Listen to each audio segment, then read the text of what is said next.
শুভ দুপুর বন্ধুরা, আবার চলে এসেছি একটু লাঞ্চ ভিডিও নিয়ে। আজকে কি কি রান্না করেছি দেখাচ্ছি।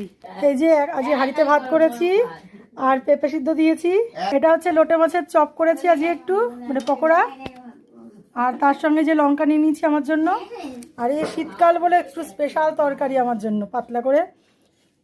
এটা হচ্ছে বেগুন, শিম, আলু, ফুলকপি, ধনেপাতা দিয়ে, ধনের গুঁড়ো দিয়ে একটু পাতলা করে ঝোল করেছি। আর যে স্যালাডের ভিতরে পেঁয়াজ কুচিয়ে নুন দিয়ে মেখে নিয়েছি একটু লেবু দিয়ে। আর এই যে লোটে মাছ করেছি একটু কষা কষা, আর সঙ্গে তো লেবু আছেই। পাশ থেকে বর আর মেয়ে অনেক কিছু কমেন্টস করছে, মানে বলার মতন না। এইদিকে হাতের ব্যথা নিয়ে যে এত কিছু করছি সেটার কোনো নাম নেই, দাম নেই। একটুখানি পেঁয়াজ কুচিয়েছে সেটাতেও মেয়ের বক্তব্য, আমার পাপা করেছে তারও কত কথা।